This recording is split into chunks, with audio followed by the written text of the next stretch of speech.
नमस्कार दोस्तों, जान लेते हैं यूपी के सभी 75 जिलों की बड़ी खबरें। इससे पहले आप हमारे चैनल को सब्सक्राइब करके वीडियो को लाइक कर दें और हमें ये बताएं कि आप ये वीडियो किस जिले से देख रहे हैं। यूपी में तापमान बढ़ने से मौसम में और घुलेगी गर्माहट। यूपी में अभी बारिश के आसार। फरवरी के अंतिम सप्ताह में मौसम लगातार करवट बदल रहा है। आने वाले 4 से 5 दिनों तक पश्चिमी उत्तर प्रदेश में मौसम शुष्क और साफ रहने की संभावना है। वृद्धावस्था और विधवा पेंशन योजना के लाभार्थियों को खुशखबरी। होली से पूर्व 1 माह का एडवांस होगा भुगतान। वृद्धावस्था और विधवा पेंशन योजना के लाभार्थियों के लिए खुशखबरी है। होली से पहले समाज कल्याण विभाग इन्हें 1 माह का एडवांस पेंशन देगा। फरवरी के अंत तक बैंक खातों में पहुंच जाएगी, जिससे त्योहार में उन्हें राहत मिलेगी। पीएफ जमा नहीं कराने वाली कंपनियों की कड़ी निगरानी होगी। यूपी समेत इन राज्यों में शुरुआत। कर्मचारी भविष्य निधि संगठन ईपीएफओ अपनी निगरानी व्यवस्था को और मजबूत करने के लिए अलग अलग सरकारी विभागों के डेटा को आपस में जोड़ने जा रहा है। इसका मकसद ये सुनिश्चित करना है कि कंपनियां अपने कर्मचारियों की भविष्य निधि राशि सही समय और सही रकम में जमा करें। धान गेहूं पर अतिरिक्त बोनस पर केंद्र सरकार का रुख। सरकार का फसल विविधीकरण पर जोर। केंद्र सरकार दलहन और तिलहन में आत्मनिर्भरता के लिए प्रोत्साहन नीति बदल रही है। धान गेहूं पर राज्यों द्वारा दिए जा रहे अतिरिक्त बोनस पर केंद्र सरकार ने कड़ा रुख अपनाया है। 10% बढ़ गया डीए, हुआ ऐलान। इन सरकारी कर्मचारियों के लिए बड़ी खुशखबरी। सरकार ने अपने कर्मचारियों और पेंशनर्स को बड़ी राहत दी है। राज्य सरकार ने महंगाई भत्ता, डीए और महंगाई राहत डीआर में 10% की बढ़ोतरी का ऐलान किया है। होली से पहले कृषकों को मिलेगा तोहफा। यूपी के 3,93,000 लोगों को मिलेगी पीएम सम्मान किसान निधि। बाराबंकी के किसानों को होली से पहले पीएम किसान सम्मान निधि की 22वीं किस्त मिलने की संभावना है। जिले के 3,93,000 से अधिक किसानों को 2,000 रुपए प्रति लाभार्थी मिलेंगे। सीएम योगी का किसानों को होली गिफ्ट। 2.5 लाख किसानों के खाते में पहुंचे 285 करोड़ रुपए। मुख्यमंत्री योगी आदित्यनाथ ने प्रधानमंत्री फसल बीमा योजना और कृषक दुर्घटना कल्याण योजना के तहत 2.5 लाख किसानों को 285 करोड़ रुपए और 3500 परिवारों को 175 करोड़ रुपए वितरित किए। सिंगापुर दौरे पर सीएम योगी। पहले दिन 6650 करोड़ के 3 एमओयू, 21,000 युवाओं को मिला रोजगार। मुख्यमंत्री ने प्रदेश की निवेश अनुकूल नीतियों का उल्लेख करते हुए वैश्विक निवेश के प्रति उत्तर प्रदेश की प्रतिबद्धता प्रकट की है। माफिया अतीक के फरार शूटरों व बमबाज पर एक नया मुकदमा दर्ज। बहुचर्चित उमेश पाल हत्याकांड में सभी 5-5 लाख के इनामी। प्रयागराज में उमेश पाल और उनके 2 सरकारी गनर की हत्या के मामले में वंचित 5-5 लाख के इनामी शूटर साबिर अरमान और कुख्यात बमबाज गुड्डू मुस्लिम पर एक और मुकदमा दर्ज कर दिया गया है। यूपी के डिप्टी सीएम केशव प्रसाद मौर्य का अखिलेश यादव पर पलटवार। अपनों से सहज ले। उप मुख्यमंत्री केशव प्रसाद मौर्य ने सपा प्रमुख अखिलेश यादव के बयान के बाद जोरदार पलटवार दिया है। उत्तर प्रदेश के 4 संस्थान 32 फेक यूनिवर्सिटीज की सूची में शामिल। यूजीसी ने जारी की लिस्ट। यूजीसी ने फर्जी यूनिवर्सिटी की जो लिस्ट जारी की है, उसमें तो इस बार फर्जी यूनिवर्सिटी की संख्या 22 से बढ़कर 32 हो गई है। सिंगापुर में सीएम योगी ने जीआईसी के साथ की निवेश पर चर्चा। यूपी में विकसित हो रहे इंफ्रास्ट्रक्चर की दी जानकारी। मुख्यमंत्री योगी आदित्यनाथ ने सिंगापुर दौरे पर जीआईसी के सीईओ लिम चो किऑर्ड से मुलाकात की। बैठक में उत्तर प्रदेश में निवेश की व्यापक संभावनाओं पर चर्चा हुई। टीआईटी की अनिवार्यता के खिलाफ शिक्षकों का मोर्चा तेज। सड़क से सदन तक लड़ाई का ऐलान। शिक्षकों ने परिषदीय विद्यालयों में टीईटी की अनिवार्यता के खिलाफ आंदोलन तेज करने का फैसला किया है। लखनऊ में अखिल भारतीय संयुक्त शिक्षक महासंघ का गठन कर सड़क से सदन तक लड़ाई करने का संकल्प लिया गया। जैसे भी हो ईरान छोड़ दें, भारतीयों को एमईए की सलाह। अमेरिका के अटैक की गहराई आशंका। ईरान और अमेरिका के बीच बढ़ते सैन्य तनाव के मद्देनजर भारतीय दूतावास ने अपने नागरिकों से ईरान छोड़ने की अपील की है। छात्रों पर प्रदर्शन में शामिल होने का दबाव बनाया। कार्रवाई की चेतावनी। हिंसा के बाद जेएनयू प्रशासन की पहली प्रतिक्रिया। जेएनयू प्रशासन ने परिसर में हुई हिंसा पर बयान जारी किया है।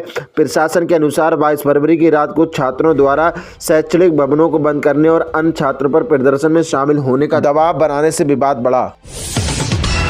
भारत पर नहीं लगेगा ट्रम्प टैरिफ। सुप्रीम कोर्ट के बाद यूएस कस्टम ने भी अमेरिकी राष्ट्रपति को दिया झटका। United state custom and border protection ने सुप्रीम कोर्ट के फैसले के बाद डोनाल्ड ट्रंप के टैरिफ को खत्म करने का ऐलान किया है। लालू यादव की राह पर हेमंत सोरेन, वैलेट से निकाय चुनाव पर गोड्डा सांसद निशिकांत दुबे का तंज। झारखंड में 48 नगर निकायों के लिए मतदान हो रहा है। गोड्डा सांसद निशिकांत दुबे ने देवघर में मतदान किया और हेमंत सरकार पर बैलेट पेपर के इस्तेमाल को लेकर तंज कसा। तिरुपति मंदिर के प्रसाद की क्वालिटी चेक के लिए खर्च होंगे करोड़ों, लैब में इस टेक्नोलॉजी का होगा इस्तेमाल। आंध्र प्रदेश सरकार तिरुमला में 25 करोड़ रुपए की लागत से एक अत्याधुनिक खाद्य प्रयोगशाला स्थापित कर रही है। इसका उद्देश्य प्रसाद और श्रद्धालुओं के भोजन की गुणवत्ता व सुरक्षा सुनिश्चित करना है। SBI PNB कर्मचारी लंच टाइम बोलकर बार बार टाल रहे हैं काम, कहां करें शिकायत। सरकारी बैंकों में कर्मचारी अक्सर लंच ब्रेक का बहाना बनाकर काम टालते हैं। RBI के नियम के अनुसार सभी कर्मचारी एक साथ लंच पर नहीं जा सकते और साधारण लेन देन नहीं रुकना चाहिए। यदि आपको ऐसी समस्या आती है तो आप बैंक के शिकायत रजिस्टर प्रबंधक नोडल अधिकारी CP ग्राम्स या बैंकिंग लोकपाल योजना के तहत शिकायत दर्ज कर सकते हैं।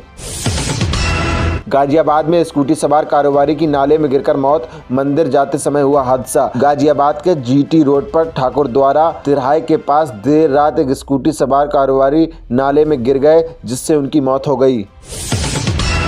दिल्ली विधानसभा को मिली बम से उड़ाने की धमकी, सर्च ऑपरेशन के बाद निकली अफवाह। दिल्ली विधानसभा को ईमेल के जरिए बम से उड़ाने की धमकी मिली जिससे राजधानी में हड़कंप मच गया। विधानसभा अध्यक्ष विजेंद्र गुप्ता को ये धमकी भरा संदेश प्राप्त हुआ। CM मान ने की मेरी रसोई योजना की घोषणा, अप्रैल से होगी शुरू। 40 लाख नीले कार्ड धारकों को फूड किट देगी सरकार। पंजाब के मुख्यमंत्री भगवंत मान ने मेरी रसोई योजना के तहत नीले कार्ड धारकों के लिए विशेष फूड किट की घोषणा की है। इससे लगभग 40 लाख परिवारों को लाभ मिलेगा। धौलाकुआं में एयरफोर्स गोल्डन जुबली स्कूल को बम से उड़ाने की धमकी, बम स्क्वाड पहुंचा, पुलिस ने शुरू की जांच। दिल्ली के धौलाकुआं स्थित एयरफोर्स गोल्डन जुबली स्कूल को ईमेल के जरिए बम से उड़ाने की धमकी मिली। सूचना मिलते ही पुलिस, बम निरोधक दस्ता और डॉग स्क्वाड मौके पर पहुंचे। होली 2026 त्योहार पर यात्रियों को नहीं आएंगी दिक्कत, दिल्ली जयपुर समेत अन्य शहरों को चलेंगी 200 अतिरिक्त बसें। होली पर यात्रियों की सुविधा के लिए आगरा रोडवेज 200 अतिरिक्त बसें चलाएगा। इसमें 100 बसें दिल्ली और 50 जयपुर मार्ग पर होंगी, जबकि लखनऊ यमुना एक्सप्रेसवे के लिए 25-25 बसें लगेंगी। लखीमपुर में मात्र 6 रूटों तक ही सीमित रही मुख्यमंत्री जनता बस सेवा, यात्रियों को हो रही परेशानी। मुख्यमंत्री की जनता बस सेवा लखीमपुर के केवल 6 रूटों तक सीमित है। इससे ग्रामीण यात्रियों को काफी परेशानी हो रही है क्योंकि कई मार्ग पर बसें नहीं चलती या उनकी संख्या बहुत कम है।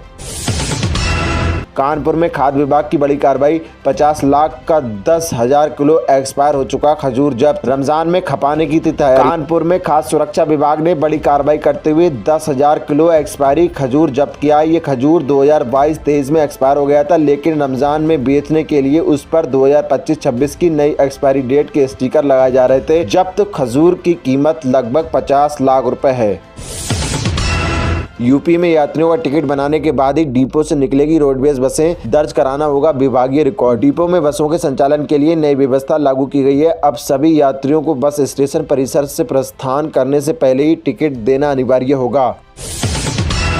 बार बीजेपी सरकार, CAA और घुसपैठ का जिक्र। पश्चिम बंगाल विधानसभा चुनाव से पहले PM मोदी का खुला पत्र। प्रधानमंत्री मोदी ने 2026 विधानसभा चुनाव से पहले पश्चिम बंगाल के लोगों को खुला पत्र लिखा है। इसमें उन्होंने राज्य को विकसित और समृद्ध बनाने का संकल्प लिया। फिर भी DMK को नहीं हरा पाएंगे, उदयनिधि ने की PM मोदी के पिता पर विवादित टिप्पणी, बीजेपी का पलटवार। उदयनिधि स्टालिन ने कोयम्बटूर में PM मोदी के पिता को लेकर विवादित टिप्पणी की जिससे राजनीतिक विवाद खड़ा हो गया। उन्होंने कहा कि DMK को PM मोदी या उनके पिता से डर नहीं है। भारत के पास अपना मोबाइल OS तक नहीं, सैम पित्रोदा के बयान पर भड़की बीजेपी। इंडियन ओवरसीज कांग्रेस के मुखिया सैम पित्रोदा ने भारत के पास अपना मोबाइल ऑपरेटिंग सिस्टम न होने और भारतीय प्रतिभाओं के दूसरे की सेवा पर विवादित बयान दिया। भाजपा ने इस पर कड़ी प्रतिक्रिया देते हुए उनके दावों को झूठा बताया। कानूनी लड़ाई पर ममता सरकार के खर्च पर उनकी ही पार्टी के नेता ने उठाए सवाल। RTI से ली जानकारी। तृणमूल कांग्रेस के पूर्व राज्यसभा सांसद जौहर सरकार ने RTI के हवाले से ममता सरकार द्वारा वकीलों पर किए गए खर्च पर सवाल उठाए हैं।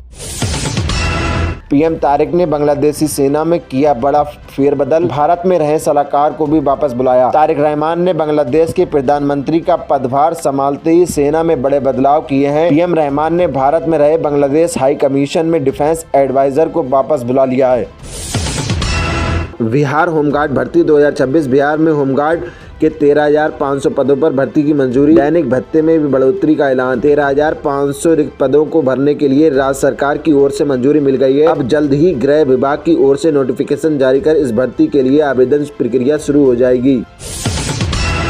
BSNL का 1 साल वैलिडिटी वाला सस्ता रिचार्ज प्लान, रोजाना 2.6 GB डेटा कल खत्म हो रहा है ऑफर। BSNL का भारत कनेक्ट 26 प्लान 24 फरवरी 2026 को समाप्त हो रहा है। ये सालाना प्लान 2626 रुपए में 365 दिनों की वैधता प्रदान करता है। इसमें यूजर्स को रोजाना 2.6 GB डेटा, अनलिमिटेड कॉलिंग और 100 SMS मिलते हैं। Xiaomi का 54,998 रुपये वाला 5G फोन सिर्फ 29,999 रुपये में, स्नैपड्रैगन प्रोसेसर और 232 मेगापिक्सल सेल्फी कैमरा भी। Xiaomi 14CB 5G phone Flipkart पर भारी छूट के साथ मात्र 29,999 रुपये में उपलब्ध है, जबकि इसकी मूल कीमत 54,998 रुपये है। यूपी के किसानों के लिए अच्छी खबर, जायद मक्का बीज पर 50% अनुदान, लागत घटेगी, बढ़ेगा मुनाफा। एटा के किसानों को जायद सीजन के लिए हाइब्रिड मक्का बीज पर 50% अनुदान मिल रहा है। कृषि विभाग ने नीजू, वीडू और हिल इंडिया जैसी उन्नत प्रजातियों के बीज सभी कृषि केंद्रों पर उपलब्ध कराए हैं। सरकारी स्कूलों में भी प्राइवेट जैसी टेक सुविधा। माइक्रोसॉफ्ट वर्ष 2030 तक 20 लाख शिक्षकों को देगा AI ट्रेनिंग। माइक्रोसॉफ्ट ने भारत में एलिवेट फॉर एजुकेट कार्यक्रम शुरू किया है, जिसका लक्ष्य 2030 तक 20 लाख शिक्षकों को AI प्रशिक्षण देना है और 2 लाख स्कूलों में AI आधारित शिक्षा के लिए तैयार करना है। ये पहल एशिया में सबसे पहले भारत में शुरू हुई है। सौर क्रांति में यूपी का पावर प्ले गुजरात को पछाड़ा, अब देश में दूसरे नंबर पर पहुंचा उत्तर प्रदेश। उत्तर प्रदेश में प्रधानमंत्री सूर्य घर मुफ्त बिजली योजना के तहत सौर ऊर्जा स्थापना में देश में दूसरा स्थान हासिल किया है। गुजरात को पीछे पछाड़ते हुए महाराष्ट्र से प्रतिस्पर्धा कर रहा है।